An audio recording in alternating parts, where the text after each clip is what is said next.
O aviso desesperado do meu vizinho destruiu o meu mundo. Corre enquanto podes.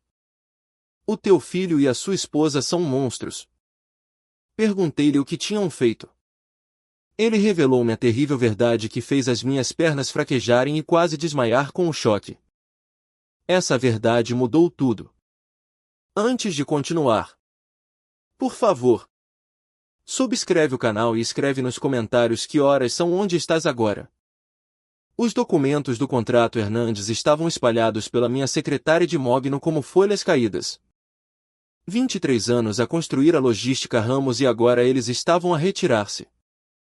O meu café tinha arrefecido há horas, com uma camada feia de nata a flutuar por cima. Ajustei os meus óculos de leitura e olhei novamente para o aviso de cancelamento, esperando que os números mudassem por magia. Com efeito imediato. Dizia a carta. 2 milhões em receitas anuais desapareceram. Recostei-me na minha poltrona de couro, sentindo cada um dos meus 67 anos nos ombros. O sol do deserto entrava pelas persianas do meu escritório, projetando linhas duras sobre os relatórios financeiros. Trinquei o maxilar enquanto calculava os danos. Teria de despedir 3 empregados. Talvez 4. O toque estridente do telefone cortou o silêncio da tarde como uma faca. Quase o deixei ir para o correio de voz. A última coisa de que precisava era de outro cliente com mais notícias. Mas o identificador de chamadas deixou-me gelado. Mateu. O meu filho. 3 anos desde a nossa última conversa. 3 anos desde que ele saiu furioso deste mesmo escritório, gritando sobre a minha falta de fé nos seus sonhos. Olhei para o telefone, com o dedo suspenso sobre o botão de atender. Olá, pai. A sua voz era mais suave do que me lembrava. Insegura. Sei que não falamos há uma eternidade. E sei que a culpa é maioritariamente minha. Mas eu esperei. O contrato Hernandes de repente parecia menos importante. A Florência e eu queremos convidar-te para vir a casa. Sentimos a tua falta. A fotografia da Marta sorria-me do canto da secretária. Ela dizia sempre que eu era demasiado teimoso, demasiado duro com o rapaz. Talvez esta sexta-feira? Vamos preparar um jantar fantástico. Quero mostrar-te a casa e a Florência tornou-se uma cozinheira excelente. Ele fez uma pausa. Devo-te um pedido de desculpas, pai, pela forma como as coisas terminaram entre nós. A discussão voltou de repente. Mateu, aos 35 anos, a pedir-me 50.000 para investir numa aplicação que revolucionaria os transportes. O seu rosto quando lhe disse que não. Quando sugere que procurasse um emprego a sério em vez de perseguir fantasias. Nunca acreditaste em mim, gritou ele. Acredito no trabalho duro, não em esquemas para enriquecer rapidamente. A porta bateu com tanta força que abalou as janelas. A última fotografia da Marta caiu da parede nesse dia. Eu também senti a tua falta, filho. As palavras saíram mais ásperas do que eu pretendia. Vou até aí na sexta-feira de manhã. Ah, sério? Isso é maravilhoso. Agora vivemos em Polanco. Envio-te a morada por mensagem. Polanco. O rapaz tinha prosperado.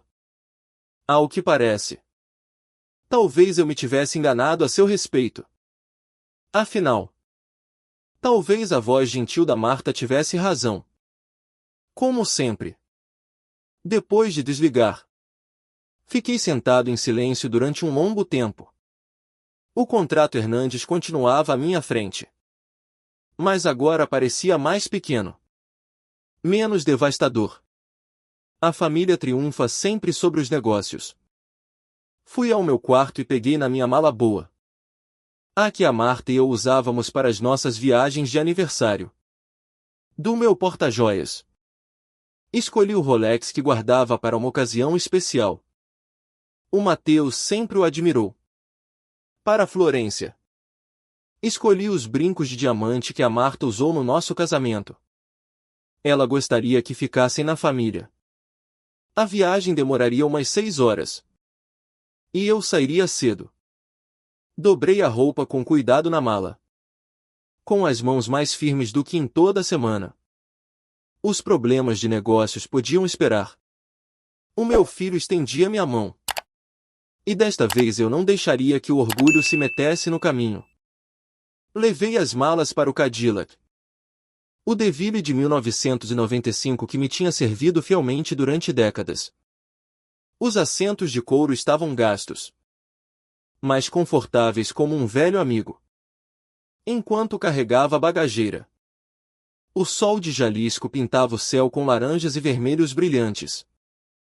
Amanhã veria o Mateu novamente. Amanhã começaríamos a reconstruir o que tínhamos perdido. Coloquei a última mala na bagageira e olhei para o horizonte, onde a cidade do México esperava para além do deserto. A manhã de sexta-feira chegou com a claridade do deserto.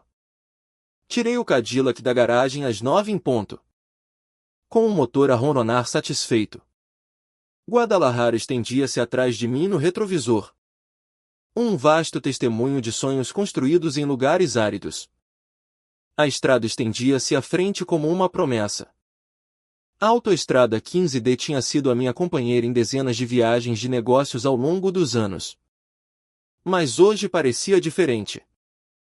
Hoje eu levava esperança em vez de obrigação.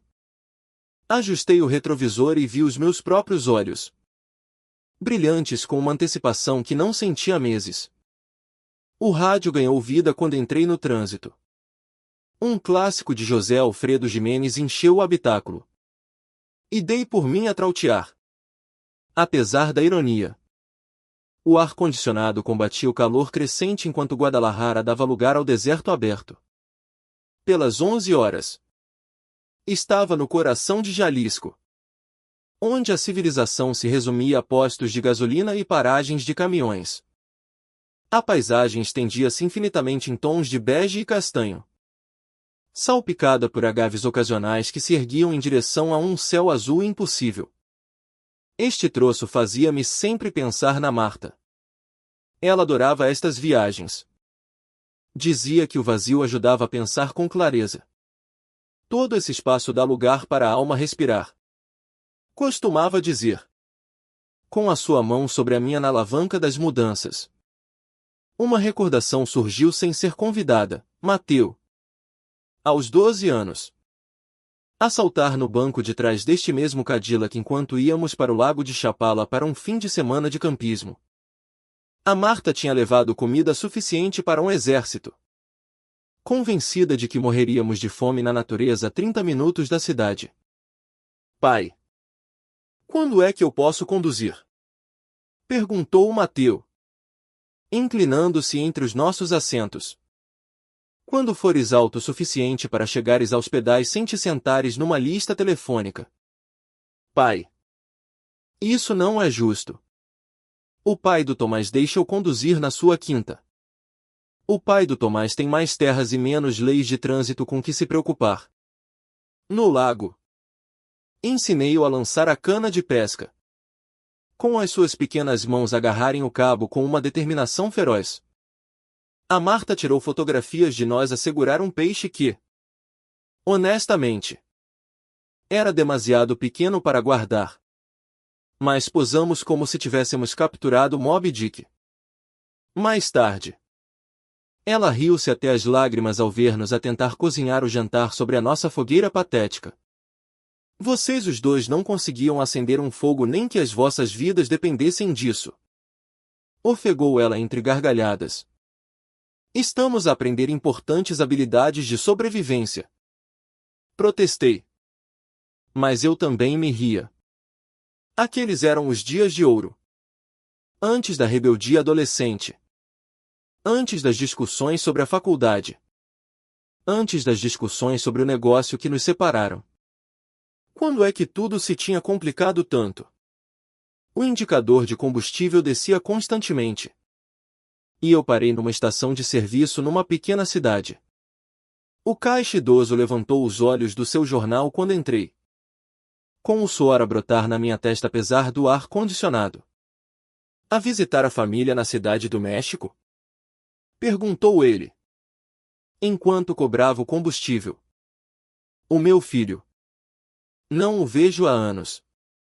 O seu rosto enrugado transformou-se num sorriso. A família é tudo. Estás a fazer a coisa certa. A validação pareceu água fresca em pele queimada. Voltei para o Cadillac com passos mais leves. A fronteira do estado apareceu por volta das 2 horas. Marcada por postos de inspeção agrícola e as primeiras palmeiras. A paisagem começou a sua transformação subtil de castanho do deserto para verde costeiro. O trânsito adensou-se à medida que me aproximava da agitação da cidade do México, com carros de luxo aparecerem com mais frequência entre sedãs gastos e caminhões. O meu velho Cadillac sentiu-se de repente deslocado entre os BMW e Mercedes reluzentes que povoavam as faixas. O dinheiro de Polanco movia-se de forma diferente do de Guadalajara. Ao que parece, o GPS do meu telemóvel guiou-me por bairros cada vez mais prósperos. Jardins impecáveis substituíram a paisagem desértica. Piscinas brilhavam por trás de muros altos. Este era o mundo do Mateu agora. Longe do bairro de classe média em Guadalajara, onde ele aprendeu a andar de bicicleta. Será que eu o tinha travado de alguma forma? A minha ênfase no trabalho prático em detrimento de grandes sonhos tinha limitado as suas possibilidades.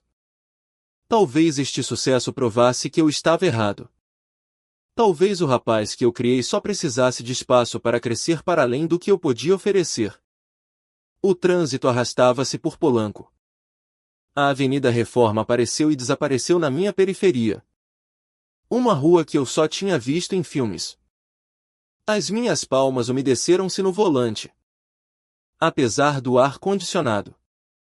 O GPS anunciava agora distâncias em centenas de metros em vez de quilômetros. Daqui a 1 quilômetro. Vire à direita na Avenida Palmas. O meu ritmo cardíaco acelerou. 3 anos de silêncio estavam prestes a terminar.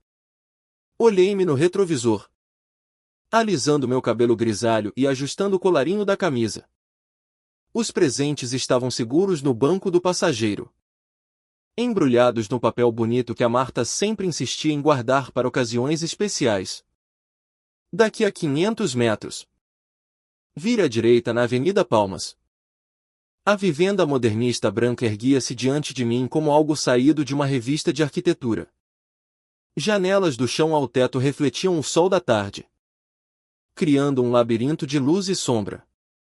Uma entrada circular rodeava uma fonte central, com a água a capturar arco-íris no seu borrifo. Palmeiras vigiavam o relvado perfeitamente cuidado. Estacionei o Cadillac e fiquei sentado por um momento, a absorver tudo. O Mateu tinha prosperado mais do que eu imaginava. Isto era riqueza a uma escala que eu nunca sonhei. Certamente nada que a minha empresa de logística pudesse proporcionar. Orgulho e intimidação lutavam no meu peito enquanto eu pegava nos sacos de presentes do banco do passageiro. A porta da frente era de carvalho maciço, com ferragens de bronze que brilhavam como joias. Toquei a campainha e ouvi sinos a ressoar lá dentro. Uma melodia que provavelmente custava mais do que a prestação do carro da maioria das pessoas. Através do vidro fosco, distingui movimentos, formas de móveis, sugestões de opulência. Mas nenhum passos. Esperei, ajustando a minha gravata e alisando a camisa. O calor do deserto sentia-se diferente aqui, úmido com a névoa dos aspersores e a evaporação das piscinas. Depois de 1 minuto inteiro, bati firmemente a porta. Mateu. Florência. A minha voz atravessou a rua tranquila. Sou eu. O pai. O silêncio respondeu. Olhei para o meu relógio, 15h20. Talvez estivessem atrasados, presos no trânsito da cidade ou a terminar os preparativos de última hora para o jantar. Toquei a campainha novamente, segurando-a por mais tempo. A melodia tocou a sua canção cara para quartos vazios. Uma câmara de segurança seguia os meus movimentos do seu suporte perto da porta. A luz vermelha piscava constantemente, gravando a minha crescente confusão. Fiz-lhe um aceno desajeitado, sentindo-me ridículo. Olá. Está alguém em casa? O silêncio prolongou-se. Intacto. Sem som de televisão. Sem barulhos de cozinha. Sem vozes a dizer que já vinham. Apenas o suave chapinhar da fonte e o zumbido distante da vida num bairro próspero. Andei à volta da casa, com os sacos de presentes a pesar nas minhas mãos suadas. O quintal era um paraíso de piscina e móveis de pátio, com uma cozinha exterior reluzente por usar debaixo da sua cobertura de lona. Através das portas de correr de vidro, vislumbrei uma sala de estar que pertencia ao átrio de um hotel de luxo. Tudo perfeito. Tudo caro. Tudo vazio. A porta das traseiras estava bem fechada. Voltando à frente, peguei no meu telemóvel e marquei o número do Mateu com os dedos trêmulos. Tocou 4 vezes antes de ir para o correio de voz. Ligou para Mateu Ramos. Deixe uma mensagem e eu ligo-lhe de volta. Mateu. Sou eu. O pai. Tentei manter a preocupação fora da minha voz. Cheguei à tua casa como combinado. Onde estão vocês? Liguem-me. Tentei o número da Florência a seguir, embora mal a conhecesse. Tínhamos falado talvez 3 vezes em chamadas de Natal ao longo dos anos. Olá. É a Florência. Não posso atender agora, mas deixe uma mensagem e eu ligo-lhe em breve. Florência. É o Javier. Estou aqui para o jantar. Por favor. Liga-me. A rua permanecia num silêncio sepulcral, exceto pelos jardineiros que trabalhavam do outro lado. Os seus sopradores de folhas eram o único sinal de vida neste bairro perfeito. Um carro de patrulha de segurança passou devagar, com o condutor a lançar-me um olhar demorado que me fez sentir como um intruso. Sentei-me nos degraus da frente, colocando os sacos de presentes ao meu lado. O cimento estava quente através das minhas calças, mas a sombra do alpendre oferecia algum alívio. Tinha de ser um mal-entendido. Atrasos no trânsito. Talvez. Uma emergência no trabalho. As pessoas não convidam os seus pais afastados para jantar só para os abandonarem à porta. Pois não? O meu telemóvel permanecia obstinadamente silencioso. Sem chamadas de volta. Sem mensagens a explicar o atraso. O chapinhar alegre da fonte começava a soar a gozo. As 4 horas chegaram e passaram. O sol moveu-se, removendo a minha sombra e deixando-me exposto nos degraus como um móvel indesejado. O suor encharcava a minha camisa apesar da brisa. Os meus sapatos de couro pareciam apertados e desconfortáveis no cimento desconhecido. Outras casas na rua mostravam sinais semelhantes de vazio caro. Portões fechados. Entradas impecáveis. O silêncio peculiar da riqueza que se isola do mundo. Nunca me senti tão deslocado. Sentado em degraus que provavelmente custavam mais do que a minha prestação mensal da hipoteca. Talvez eu tivesse entendido mal. Talvez o Mateu quisesse dizer na próxima sexta-feira. Não nesta. Talvez a minha ânsia de reconciliação me tenha feito ouvir o que eu queria, em vez do que ele disse. Mas ele tinha especificado esta sexta-feira. E a Florência parecia entusiasmada com os planos para o jantar. O meu coração começou a afundar-se em território familiar, a mesma desilusão que senti quando Mateu faltou ao meu 60º aniversário. O mesmo vazio de quando ele faltou ao funeral da Marta. Padrões a repetirem-se apesar de promessas esperançosas. Levantei-me devagar, com os joelhos a protestar após a longa espera. Os sacos de presentes pesavam mais agora, carregados de um otimismo tolo. Talvez fosse hora de aceitar que algumas pontes não se reconstroem. Que 3 anos de silêncio tinham criado um abismo demasiado largo para ser atravessado com chamadas telefônicas. O Cadillac esperava pacientemente na entrada. Fiel como sempre. Eu podia conduzir para casa essa noite. Estar de volta a Guadalajara à meia-noite se me apressasse. Voltar para os meus problemas. Para o meu mundo. Onde eu entendia as regras e as expectativas. Estava a pegar nas minhas chaves quando ouvi passos apressados na minha direção. Espere. Não entre aí. A voz veio de trás de uma sebe perfeitamente aparada. Virei-me, quase deixando cair os sacos, enquanto um homem magro emergia com um aparador de sebes elétrico. O seu cabelo grisalho estava despenteado, com óculos grossos a escorregar pelo seu nariz suado. Desculpe. Estabilizei-me contra o metal quente do Cadillac. Acho que está confuso. Ele olhou nervosamente para a casa do Mateu. Depois para mim. Senhor. Tem de se ir embora agora. Essas pessoas são perigosas. O homem parecia ter uns 50 e poucos anos. Com uma camisa polo manchada de relva e luvas de jardinagem sujas. A sua energia nervosa arrepiou-me a pele. Mas não tanto como as suas palavras. Esta é a casa do meu filho. Disse eu com firmeza. Acho que se enganou. O seu rosto empalideceu. Seu filho ou não? O senhor é o pai que eles mencionaram.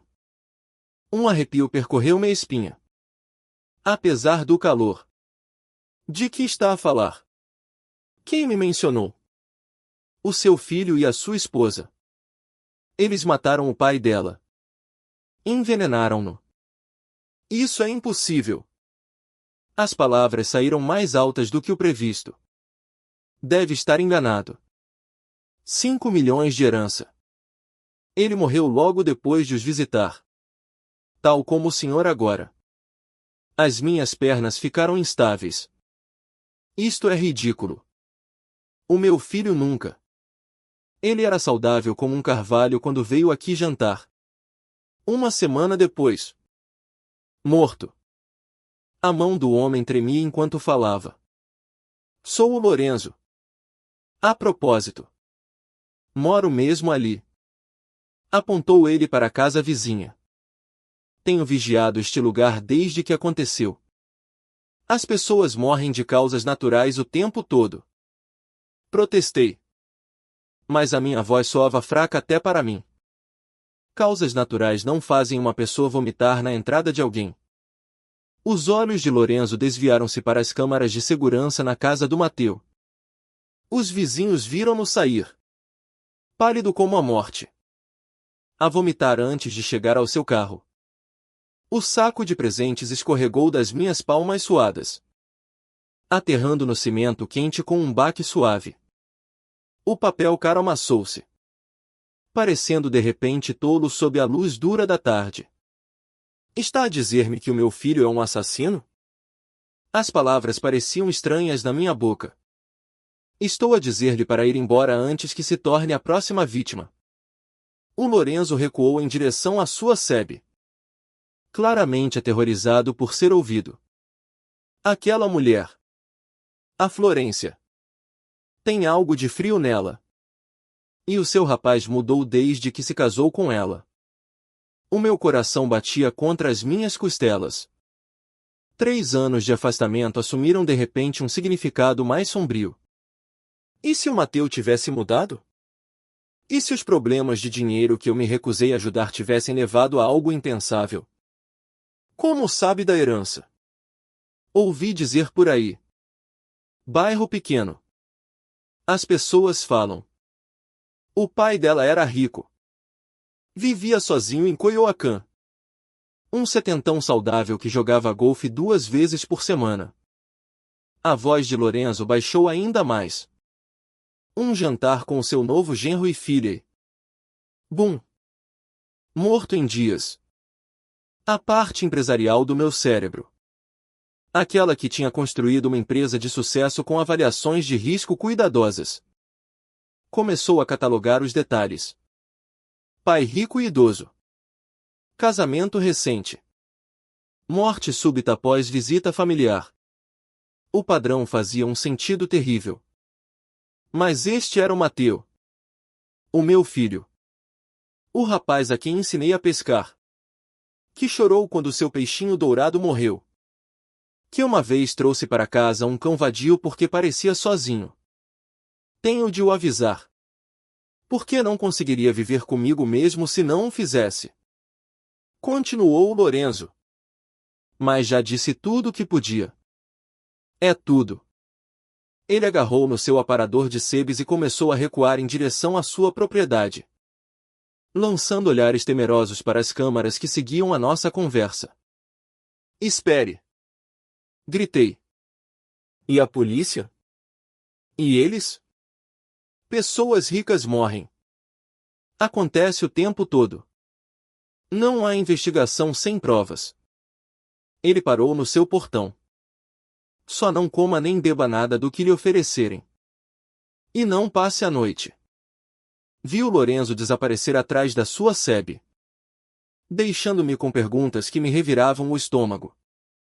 A entrada parecia um forno debaixo dos meus pés. Andei de um lado para o outro ao lado do Cadillac, com a minha mente a correr mais depressa do que o meu coração. O Lorenzo tinha de estar enganado. Delirante. Talvez senil. Ou com um ressentimento contra o Mateu e a Florência. O meu filho não era capaz de matar. O rapaz que chorava por animais atropelados não podia envenenar outro ser humano por dinheiro. Ou podia? Apanhei os sacos caídos. Com o seu embrulho alegre agora zombeteiramente brilhante.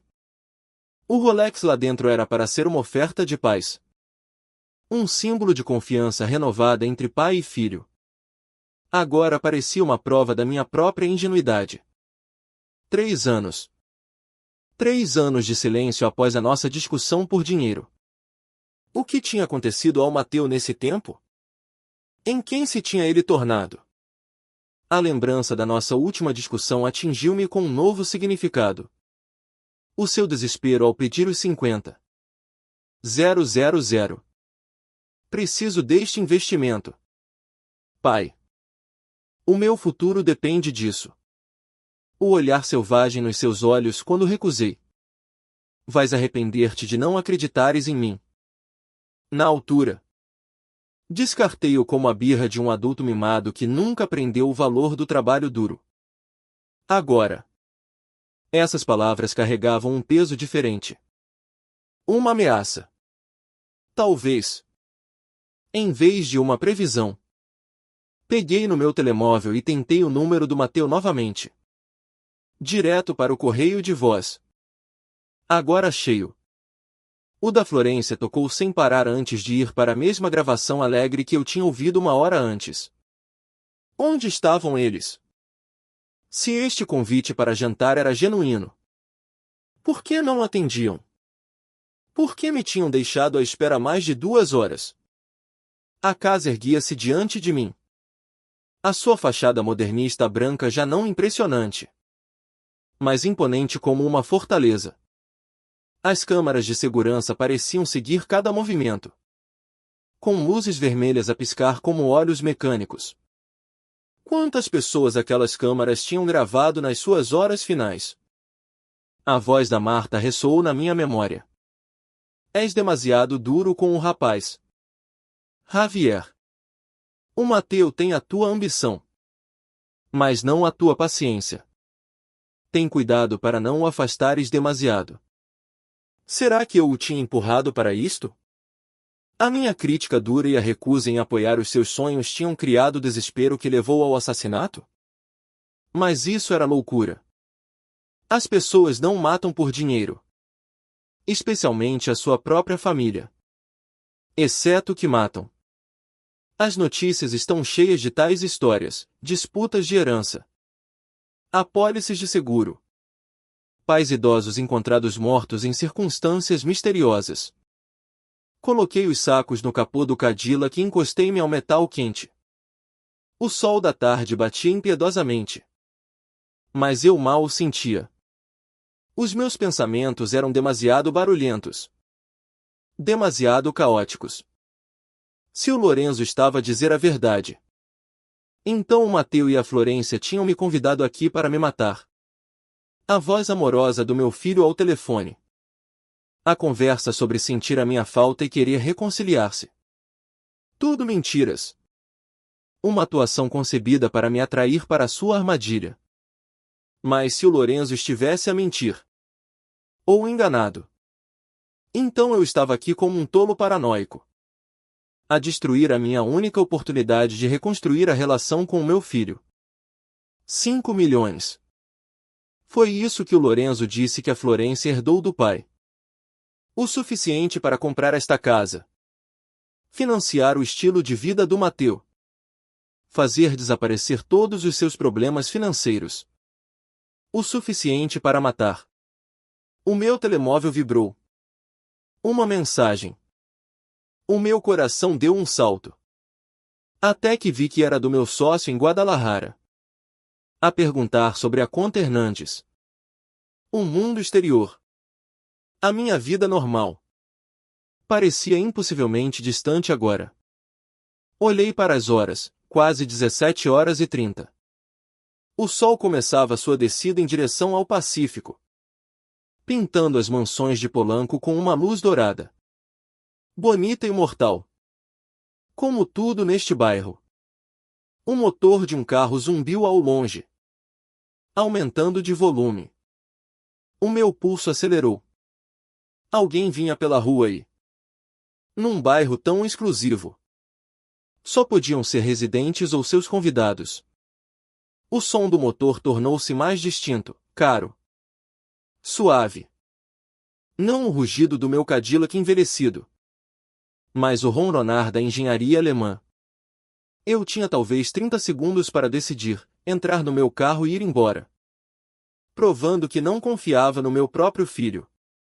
Ou ficar e sorrir e abraçar o Mateu quando ele chegasse, possivelmente assinando a minha própria sentença de morte no processo.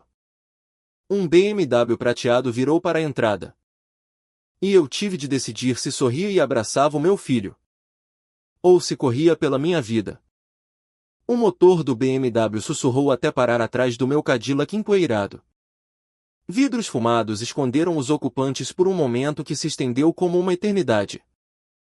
Forcei o meu rosto a assumir o que eu esperava que parecesse um sorriso aliviado, embora o meu coração batesse contra as minhas costelas.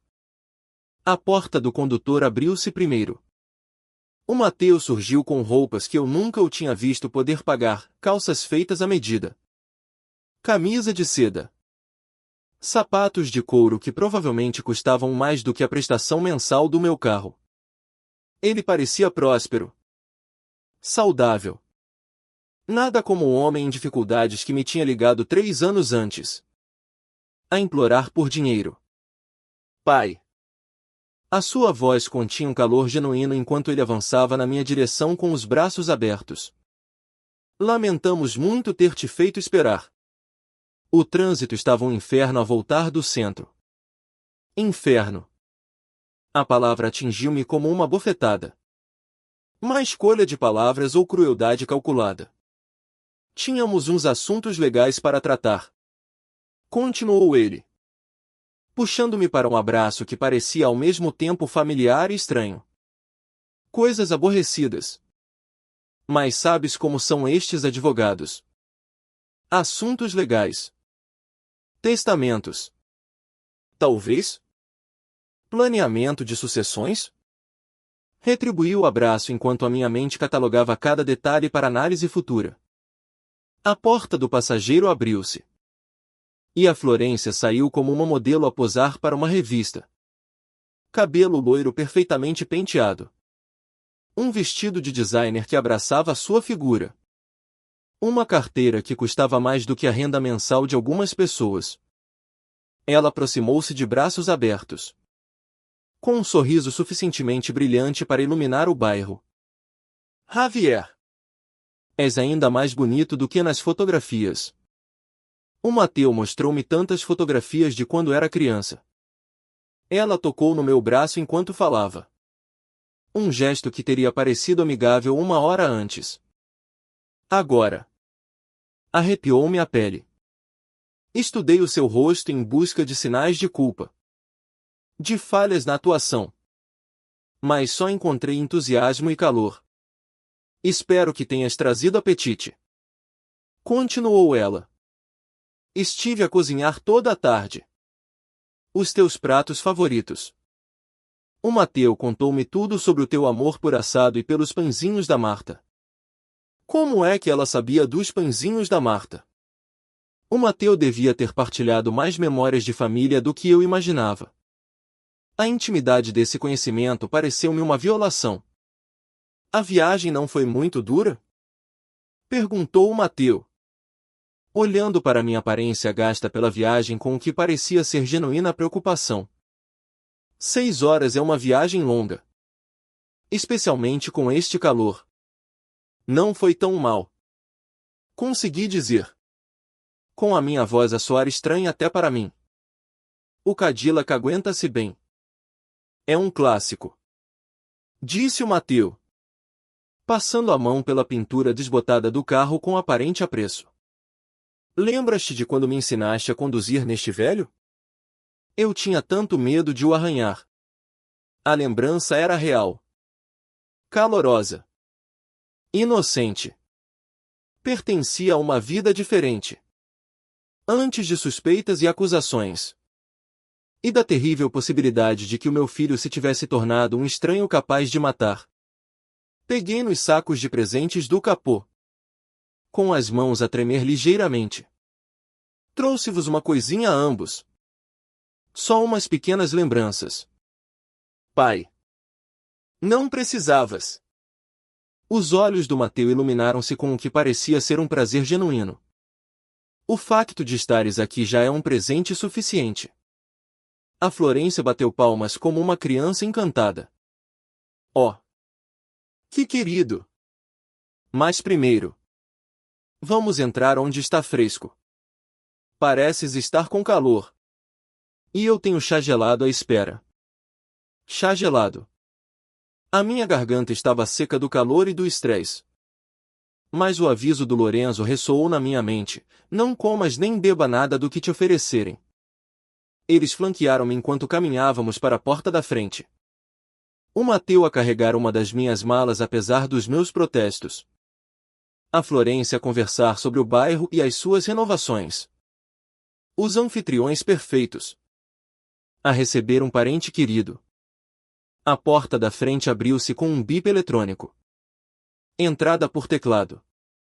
Notei o sistema de segurança caro. Do tipo que podia manter as pessoas fora. Ou dentro. O interior deixou-me sem fôlego. Chão de mármore brilhava sob candelabros de cristal. Móveis de designer dispostos com precisão de museu. Arte nas paredes que parecia original e cara. Cada superfície falava de dinheiro. Dinheiro a sério. O tipo de dinheiro que transforma vidas da noite para o dia. Fizemos algumas atualizações desde que nos mudamos. Disse o Mateu com orgulho óbvio. Fazendo-me uma visita guiada como um agente imobiliário. A cozinha foi completamente demolida e reconstruída. A Florência tem ideias muito específicas sobre espaços para cozinhar. Ideias específicas sobre espaços para cozinhar. Ou necessidades particulares para a preparação de comida que exigiam privacidade e controlo. É linda. Disse eu. Honestamente. Ambos prosperaram muito. Tivemos sorte com alguns investimentos. Replicou o Mateu. Mas algo no seu tom sugeria que a conversa estava encerrada. Vem. Deixa-me mostrar-te a sala. A vista para o desfiladeiro é incrível. Eles levaram-me mais para dentro do seu palácio. Com vozes alegres e acolhedoras. Movimentos casuais e confiantes. Se isto era uma atuação, era impecável. Se fosse genuíno, então o Lorenzo era um vizinho paranoico com demasiado tempo livre e pouco juízo. Mas enquanto seguia para a cozinha, a casa cara parecia menos um lar e mais uma bela armadilha. E eu não conseguia livrar-me da sensação de que estava a entrar na cozinha onde a Marta costumava trautear enquanto cozinhava os nossos jantares de família. Entrei na cozinha, sedento e desconfiado, enquanto a Florência trauteava baixinho junto ao fogão. A mesma melodia que a Marta cantava enquanto preparava os nossos jantares. A melodia da Marta seguiu-me para a cozinha reluzente como um fantasma de tempos mais felizes. A Florência estava junto ao fogão profissional, de costas para mim, a mexer em algo que cheirava a alho e ervas. A melodia que ela trauteava torceu-me o coração. A canção favorita da minha falecida esposa saíra agora da garganta de uma possível assassina. Vou só buscar água, anunciei, abrindo o que parecia ser o armário óbvio para copos. Os cristais captavam a luz. Peças caras que pertenciam mais a um museu do que a uma cozinha. Tudo aqui gritava dinheiro. O tipo de riqueza súbita que levanta questões. Os copos estão no armário de cima. Javier chamou a Florência sem se virar. Encontrei-os. Obrigado. A minha mão alcançou um simples copo de água. Mas a porta do armário abriu mais do que o previsto. Por trás dos produtos de limpeza, uma pequena garrafa castanha chamou a minha atenção. Os meus instintos de empresário, apurados por décadas de avaliação de riscos, identificaram-na imediatamente como algo errado. Detergente da Loice e limpa-vidros não necessitavam de recipientes farmacêuticos. Olhei para Florência, ainda ocupada no fogão, a trautear a canção da Marta como uma zombaria às memórias de família. A garrafa parecia fria na minha palma. O rótulo estava virado para mim. Claro. Como se o destino quisesse que eu lesse cada palavra. Cianeto de potássio. Manusear com extremo cuidado. Símbolos de aviso cobriam metade do espaço. Uma caveira com ossos cruzados sorria-me como o cartão de visita da morte. O tempo parou. O Lorenzo tinha razão. Eles estavam mesmo a tentar matar-me. As minhas mãos tremeram, quase deixando cair a prova. Todos os filmes de suspense que já vi. Todas as notícias sobre assassinatos familiares. De repente tornaram-se reais e pessoais. Isto não era ficção nem uma tragédia distante. Era o meu filho a planear envenenar o seu próprio pai. Quanto seria preciso? Umas gotas? Uma colher de chá? O rótulo avisava sobre perigo extremo. O que significava que pequenas quantidades poderiam ser fatais. A minha mente de empresário calculava, enquanto meu coração de pai se partia em pedaços. Os sons da cozinha continuavam atrás de mim. A Florência a cortar e a mexer. Completamente alheia ao facto de eu ter encontrado a sua arma do crime. Provavelmente. Achava-se inteligente, escondendo-a atrás de itens do dia a dia onde ninguém olharia. Mas eu olhei. E agora eu sabia. Forcei as minhas mãos trêmulas a colocar a garrafa exatamente onde estava, posicionando-a atrás dos mesmos produtos de limpeza. O armário fechou-se com um clique suave que soou ensurdecedor nos meus ouvidos. Cada movimento tinha de parecer natural, casual. As ações de um sogro sedento a servir-se de um copo de água. A torneira deitou água fria para o copo enquanto a minha mente corria pelas implicações. 5 milhões em dinheiro de herança. Uma casa avaliada em milhões. Um estilo de vida que nem o Mateu nem a Florência poderiam pagar por meios legítimos. O padrão era claro agora. Eles já tinham matado antes. E eu era o próximo na sua lista. Como está a água? Javier? A voz da Florência continha uma falsa preocupação perfeita. Obrigado. Virei-me do lava-louça. Com um copo na mão. Observando-a mover-se pela cozinha com novos olhos. Cada gesto agora parecia calculado. Cada sorriso escondia um assassinato. Ela tinha matado seu próprio pai. E agora ajudava o meu filho a planear a minha morte. A ironia era avassaladora. Ela trauteava a canção favorita da Marta enquanto se preparava para me enviar para junto da minha esposa no túmulo. Mas o conhecimento era poder. Eles pensavam que eu era uma vítima desprevenida. Um velho solitário desesperado pela reconciliação familiar. Mal sabiam eles que o seu plano já tinha sido descoberto. A sua arma identificada. As suas intenções expostas. Bebi um longo gole de água. Ganhando tempo para pensar. Quantas pessoas estiveram nesta mesma cozinha? Confiando nesses mesmos sorrisos. Apenas para morrerem horas depois? Quantos jantares de família se tornaram câmaras de execução? O trautear continuava. Aquela melodia amada. Tornada sinistra pela sua nova cantora. Virei-me do lava-louça com o meu copo de água.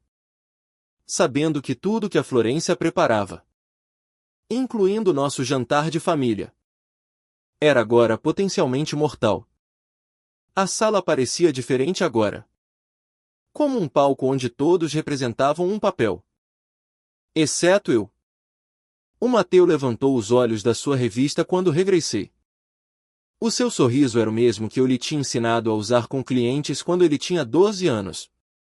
Encontraste o que precisavas. Pai? Sim.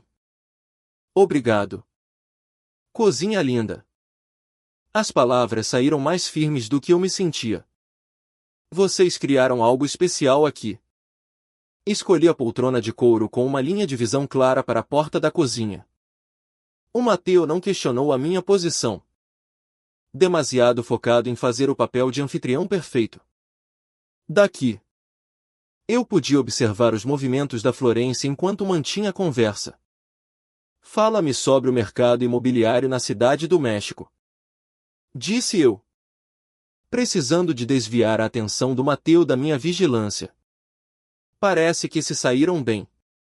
Tivemos sorte com alguns investimentos. Replicou o Mateu. A chave é saber quando correr riscos. Através da porta.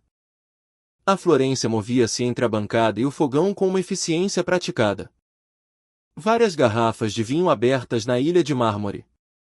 Tintos caros que me teriam impressionado uma hora antes. Agora. Pareciam adereços numa elaborada cena de crime. Javier. Preferes tinto ou branco? Chamou ela da cozinha. O que recomendares? Respondi.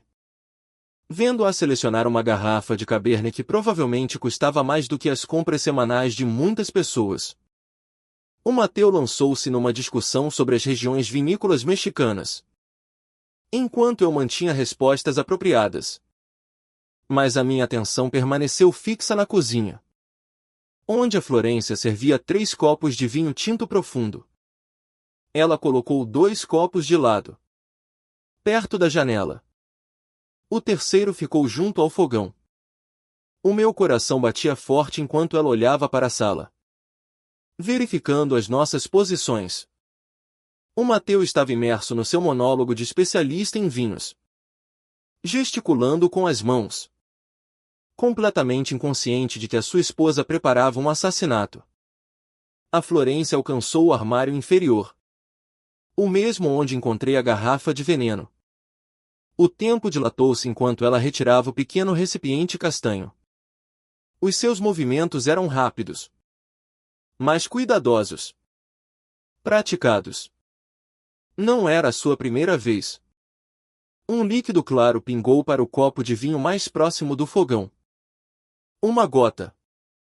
2, 3. Um suave rodopio misturou o veneno com o cabernet, criando o que parecia um inocente copo de vinho caro. A garrafa desapareceu de volta ao seu esconderijo entre os produtos de limpeza. Os produtores do Vale de Guadalupe realmente entendem o terroir, dizia o Mateu, a sua voz parecendo vir de debaixo de água. É isso que separa um bom vinho de um ótimo. Um ótimo vinho misturado com veneno mortal. Pensei, vendo-a arranjar os copos numa bandeja elegante. O copo envenenado manteve a sua posição. Memorizei exatamente qual ela tinha adulterado. Ela trauteava novamente a canção da Marta. A mesma melodia que a minha esposa cantava enquanto cozinhava os jantares de domingo para nossa pequena família. Agora, acompanhava a preparação da minha execução. Cavalheiros, o jantar está servido. A voz da Florência continha um calor teatral enquanto ela saía da cozinha com a bandeja de vinho. O Mateu levantou-se com entusiasmo. Finalmente! Estou a morrer de fome.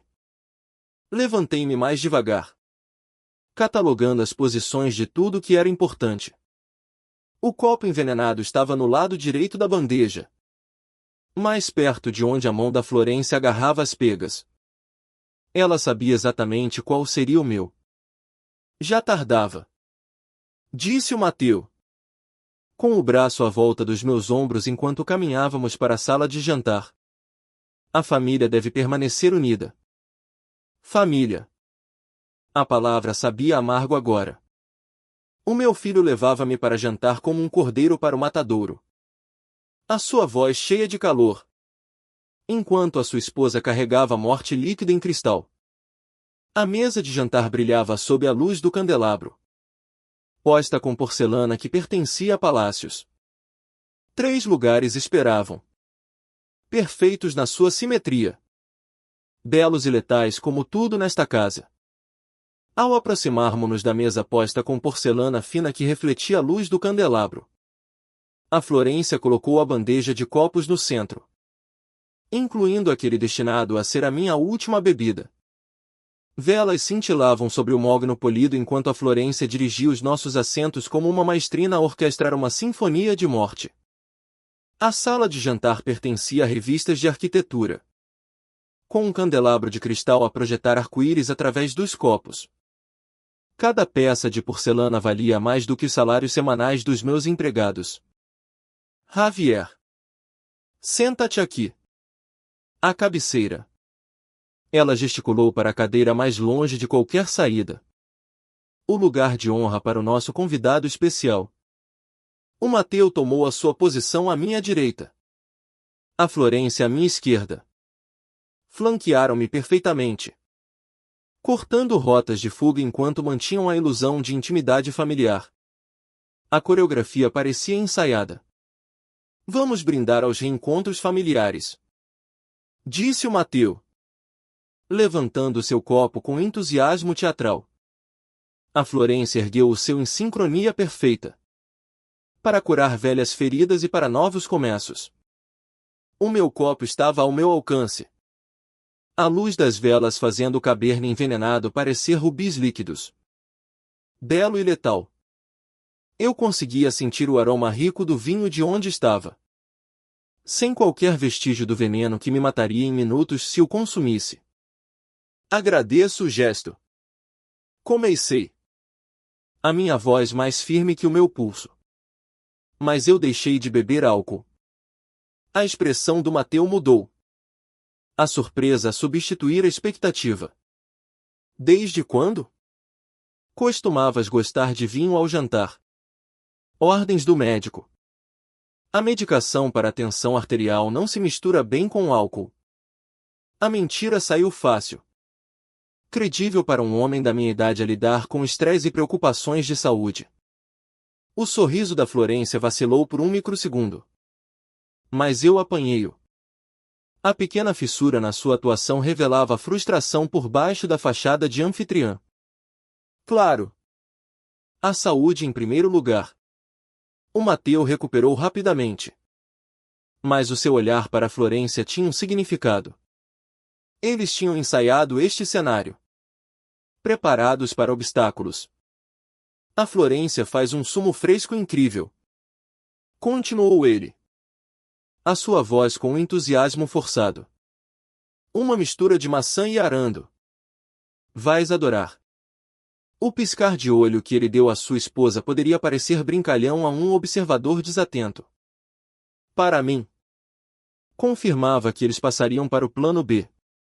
O que quer que esperasse naquele liquidificador da cozinha seria tão mortal como o vinho que recusei. Trago imediatamente. Disse a Florência, levantando-se com energia renovada. A sua desilusão transformada em determinação. Enquanto ela se ocupava na cozinha, o Mateu preencheu o silêncio com conversa nervosa sobre o estilo de vida na cidade do México e oportunidades de negócio. O seu ritmo aumentou. As palavras a tropeçarem umas nas outras enquanto ele verificava o relógio repetidamente. Temos planos emocionantes para amanhã. Mencionou ele. Depois corrigiu-se. Quero dizer. Esperamos que consideres ficar mais tempo. Talvez ver mais da cidade. Planos que assumiam que eu não sobreviveria à noite. O liquidificador zumbiu da cozinha. A funcionar por mais tempo do que o necessário para uma simples preparação de sumo. Envolvi o Mateu em perguntas sobre as renovações da casa enquanto ouvia cada som, o frigorífico a abrir-se várias vezes. Copos a tilintar. Líquido a ser vertido. O processo parecia desnecessariamente complexo. Esta é a nossa mistura de assinatura. Anunciou a Florência. Regressando com um jarro elegante cheio de um sumo vermelho escuro. Cubos de gelo flutuavam ao lado de rodelas de laranja e arandos. Uma apresentação profissional a mascarar um assassinato. Javier. Tens de provar isto. Ela serviu um copo generoso. Os seus movimentos precisos e praticados. Ambos observaram a minha reação com uma intensidade opressiva. Os seus olhos a seguirem cada gesto. Esperando que eu levasse o copo aos lábios. Parece delicioso. Disse eu com cuidado. Mas estou bastante cheio da água. Talvez com a sobremesa. Não quero estragar o meu apetite por esta bela refeição. A insistência do Mateu veio imediatamente. Vá lá. Pai. Só um gole. A Florência trabalhou tanto nisso. A pressão aumentava a cada recusa. O desespero deles começava a mostrar-se através das fissuras na sua atuação. A voz do Mateu subiu de tom. As mãos da Florência estavam tensas enquanto ela pairava perto da minha cadeira. Por favor. Javier. O tom da Florência continha uma súplica subjacente. Só uma prova. Por mim. A sua postura parecia predatória. Pronta para reagir se eu continuasse a resistir à sua hospitalidade. Eles tinham investido demasiado nesta noite para me deixarem ir sem consumir o seu veneno. Afastei-me da mesa com o que esperava que parecesse uma satisfação contente em vez de uma retirada estratégica. Com licença. Preciso de usar a casa de banho antes de continuarmos esta noite maravilhosa. Ao levantar-me, vi o Mateu e a Florência trocarem um olhar que confirmava o que eu já sabia. Eles não tinham intenção de me deixar sair vivo desta casa. O corredor estendia-se diante de mim como uma tábua de salvação. Fotografias de família cobriam as paredes, a formatura do Mateu. Fotos de casamento. Férias na Europa. Imagens de felicidade construídas sobre dinheiro de sangue. Agora. Cada passo em direção à casa de banho parecia medido. Calculado. Demasiado rápido sinalizaria pânico. Demasiado lento poderia testar a paciência deles. Preciso apenas de me refrescar antes da sobremesa. Chamei para trás. A minha voz com o tom certo de cortesia de um idoso. A porta da casa de banho fechou-se atrás de mim com um clique suave. Rodei a fechadura. O som invulgarmente alto no pequeno espaço. Pela primeira vez em horas. Estava sozinho com o meu conhecimento e o meu terror. O meu telemóvel saiu do meu bolso com as mãos trêmulas. Sinal completo. Graças a Deus. Marquei o 911 com o volume no mínimo. Pressionando o aparelho perto do meu ouvido. 911. Qual é a sua emergência? Chamo-me Javier Ramos. Sussurrei. O meu filho e a minha nora estão a tentar envenenar-me. Senhor. Pode falar mais alto? Está em perigo imediato? Sim. Mas tenho de sussurrar. Estou escondido na casa de banho deles. Eles envenenaram as minhas bebidas 2 vezes esta noite com cianeto de potássio. O tom da operadora tornou-se imediatamente mais agudo. Qual é a sua localização? Dei a morada em Polanco. A minha voz mal audível sobre as minhas próprias batidas do coração. Através da porta. Conseguia ouvir o Mateu e a Florência falarem em tons normais. Provavelmente a discutir a minha pausa na casa de banho e o seu próximo passo. Encontrei a garrafa de veneno na cozinha deles. Continuei. Vi Apolo no meu vinho e no sumo. Eles mataram o pai dela da mesma forma no ano passado por dinheiro da herança. Senhor. Permaneça na linha. Os agentes estão a ser enviados. Há armas na casa? Não sei de armas. Mas o veneno é suficiente. Eles pensam que estou apenas a usar as instalações. Quantas pessoas estão na casa consigo? 2. O meu filho. Mateu. E a sua esposa. Florência. Estão à minha espera para eu voltar e tentarem novamente. A calma profissional da operadora estabilizou os meus nervos. Os agentes chegarão em aproximadamente 20 minutos. Consegue manter-se seguro durante esse tempo? 20 minutos. Uma eternidade quando se está a representar pela vida. Terei de voltar e agir normalmente. Ou eles vão suspeitar. As bebidas envenenadas ainda estão na mesa de jantar. A garrafa de cianeto está debaixo do lava-louça da cozinha. Atrás dos produtos de limpeza. Não toque em mais nada. Deixe os agentes recolherem as provas. Mantenha o seu telemóvel acessível. Mas não óbvio. Puxe o autoclismo e abra a água no lavatório.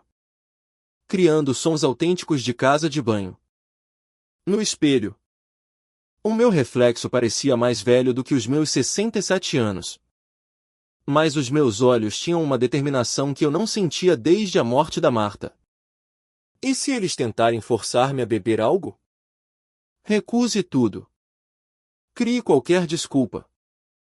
A ajuda está a caminho. Senhor Ramos. Entendido. Vou voltar agora. A ligação terminou. Deslizei o telemóvel para o bolso. Respirei fundo e preparei-me para desempenhar o papel da minha vida, o pai desatento. Grato pela reconciliação familiar. Inconsciente de que a sobremesa seria a sua última refeição. A voz do Mateu filtrou-se pela porta. Pai. Estás bem aí? A sobremesa está pronta. Já saio. Abri a porta da casa de banho e caminhei de volta para a sala de jantar. Sabendo que em menos de 20 minutos, esta casa de mentiras estaria cheia de polícias e a vida do meu filho terminaria para sempre. A sala de jantar parecia um palco onde eu executava o meu ato final. A Florência tinha preparado uma elaborada tarte de maçã, com vapor a subir da crosta dourada que teria parecido apetitosa horas antes. Agora, representava outra potencial arma de crime. Javier. Fiz isto especialmente para ti. Anunciou ela com uma faca pousada sobre a sobremesa. O teu favorito. Disse-me o Mateu. Parece absolutamente maravilhosa. Consegui dizer. Verificando o relógio discretamente. Mais 15 minutos. Mas estou bastante cheio daquele delicioso jantar. Deixa-me digerir primeiro. O entusiasmo do Mateu parecia forçado. Vá lá. Pai. Só um pedacinho. A Florência passou a tarde toda nisto. Desviei com uma facilidade praticada. Contei-me primeiro sobre o vosso bairro. Vi casas lindas ao chegar. O mercado imobiliário aqui deve ser incrível. A conversa comprou tempo precioso. Mas eu vi a frustração acumular-se por trás dos seus sorrisos.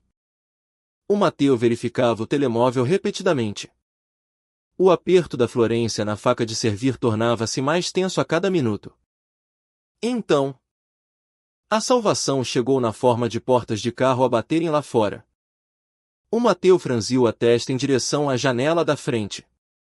Que estranho. Parece que são muitos carros. Passos pesados atravessaram o caminho. A campainha tocou. Seguido imediatamente por batidas autoritárias que fizeram tremer a porta da frente cara. Eu atendo. Disse o Mateu. A confusão a substituir o seu charme de jantar. A Florência seguiu para a entrada enquanto eu permanecia sentado.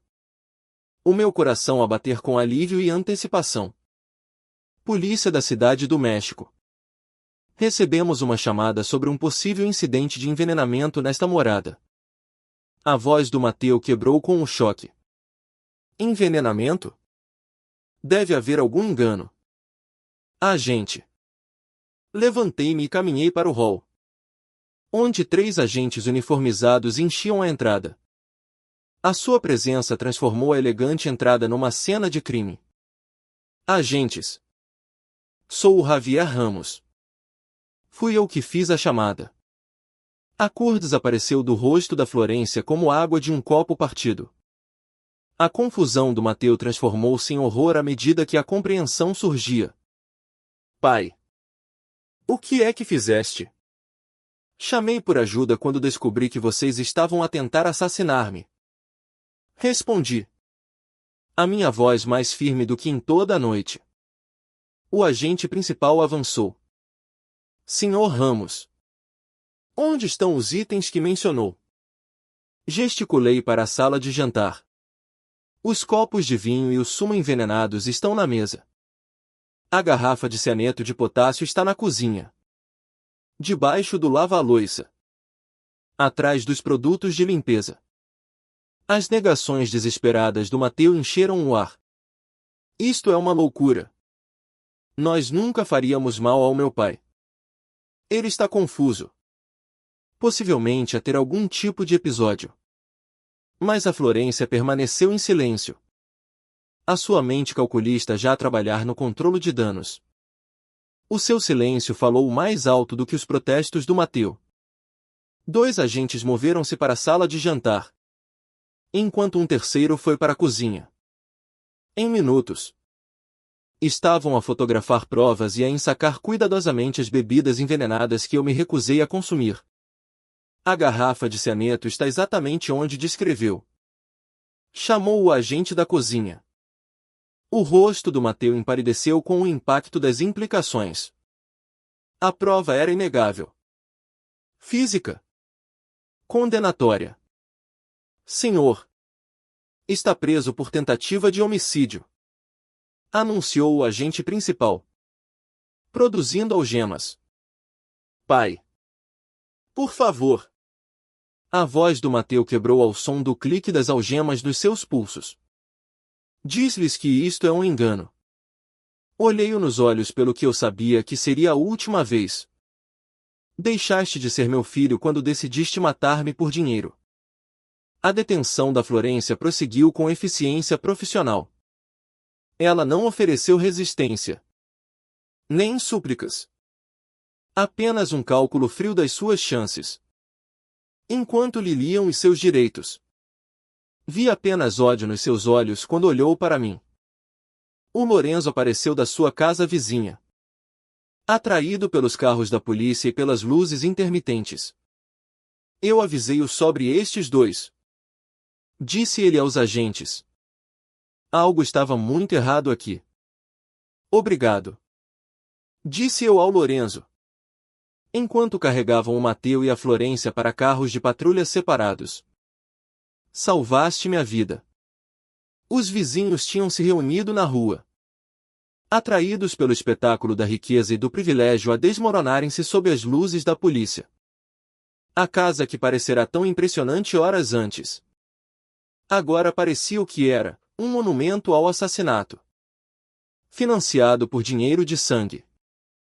Enquanto os carros da polícia se afastavam com o meu filho e a sua esposa sob custódia, fiquei na entrada onde tinha chegado com tanta esperança apenas algumas horas antes, sabendo que a justiça estava apenas a começar.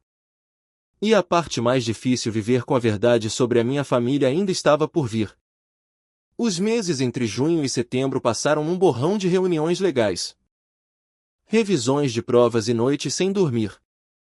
Vendi a minha empresa de logística para cobrir as despesas legais e o fardo emocional de testemunhar contra o meu próprio filho. A casa em Guadalajara tinha demasiadas memórias da família que eu pensava conhecer. Por isso, aluguei um pequeno apartamento na cidade do México para estar disponível para a acusação. A atenção da comunicação social seguia-me para todo lado. Empresário de Guadalajara sobrevive a plano de assassinato do filho. O Lorenzo permaneceu a minha âncora para a sanidade, visitando-me regularmente e lembrando-me que a sobrevivência por vezes requer escolhas impossíveis. O dia 15 de setembro chegou com o sol da cidade do México a filtrar-se pelas janelas do Tribunal Superior. O painel de madeira da sala e a atmosfera formal não conseguiam diminuir a surrealidade de ver o meu filho e a minha nora na mesa dos réus, com os seus advogados caros a sussurrar estratégias. O caso da acusação desenrolou-se com precisão metódica. A garrafa de veneno exibida ao júri, com os seus rótulos de aviso claros. Análises laboratoriais confirmando cianeto tanto no vinho como no sumo. Registros financeiros mostrando a conveniente herança da Florência e os seus gastos subsequentes. O Lorenzo testemunhou sobre os seus avisos e suspeitas. A sua energia nervosa no banco das testemunhas lembrou-me daquela tarde em que ele saiu de trás da sua SEB para me salvar a vida. Depois, chegou a minha vez. Senhor Ramos, por favor, conte ao tribunal o que aconteceu na noite de 20 de junho. Relatei a descoberta no armário da cozinha. O facto de ter visto a Florência envenenar as minhas bebidas. A chamada desesperada da casa de banho. O júri ouviu com atenção arrebatada enquanto eu descrevia como representei pela minha vida enquanto os meus aspirantes assassinos serviam o jantar. O advogado de defesa tentou pintar-me como um idoso confuso, talvez sofrendo de delírios paranoicos. Mas o meu passado empresarial e a recordação clara dos eventos minaram a sua estratégia. Senhor Ramos, perguntou o procurador, tem a certeza do que viu? Eu vi adicionar veneno à minha bebida com os meus próprios olhos. O meu filho convidou-me para jantar para me matar pelo meu dinheiro. As palavras pairaram no ar do tribunal como uma acusação a tudo que a família deveria representar. Seguiram-se depoimentos de especialistas sobre a letalidade do cianeto e os protocolos de armazenamento. Peritos financeiros revelaram a linha do tempo do dinheiro da herança. O mais condenatório foi que os investigadores reabriram o caso da morte do pai da Florência, encontrando semelhanças suspeitas. O desespero da defesa mostrou-se nos seus argumentos finais, agarrando-se a explicações para o armazenamento de veneno doméstico e preparativos de jantar mal interpretados. Mas as provas eram esmagadoras, inegáveis, mortais. As 6 horas de deliberação do júri ao longo de 2 dias pareceram uma eternidade. Quando regressaram, a expressão solene do porta-voz contou a história antes mesmo de ele falar. Consideramos os réus culpados de todas as acusações. Alívio e dor colidiram no meu peito. A justiça foi feita. Mas o custo foi tudo o que eu acreditava sobre a família. A sentença do juiz foi rápida e final. O Mateu recebeu prisão perpétua sem possibilidade de liberdade condicional por tentativa de homicídio e conspiração. A Florência obteve prisão perpétua pelo assassinato do seu pai e pela tentativa contra mim. Os 5 milhões da herança foram ordenados a serem devolvidos ao patrimônio do seu pai. Enquanto levavam o Mateu algemado, ele fez um último apelo desesperado. Pai, eu nunca quis que chegasse a este ponto. Deixaste de ser meu filho quando escolheste o dinheiro em vez do amor. Respondi. As palavras a cortarem anos de falsa esperança e cegueira voluntária. A Florência manteve o seu silêncio frio até ao fim, não mostrando remorso, nem reconhecimento das vidas destruídas pela sua ganância. Desci as escadas do tribunal sob o sol da cidade do México, sentindo-me simultaneamente vazio e livre. A viagem de regresso a Guadalajara representava mais do que uma transição geográfica. Era uma jornada para o que restava da minha vida. A paisagem desértica parecia diferente agora. Mais limpa de alguma forma. Como se a verdade tivesse queimado as ilusões como o nevoeiro da manhã. O Lorenzo ajudou-me a fazer as malas, prometendo visitar-me assim que eu estivesse instalado em casa. Usei parte do dinheiro da herança recuperado para criar um fundo de bolsas de estudo para estudantes de ética empresarial. A Marta teria provado a transformação de dinheiro de sangue em algo construtivo. Sentado na minha sala em Guadalajara meses depois, rodeado por fotografias que agora contavam uma história diferente, compreendi que a sobrevivência não é apenas evitar a morte. É reconstruir a vida depois de a confiança morrer. A justiça foi feita. Mas o custo foi tudo o que eu pensava saber sobre a família. Aprendi que, por vezes, a maior traição vem daqueles que mais amamos. E a maior força vem de a sobreviver. Se gostaste desta história, por favor, deixe um gosto neste vídeo. Subscreve o canal e partilha as tuas impressões nos comentários. Para ouvir a próxima história, clica na caixa à esquerda. Obrigado por assistires.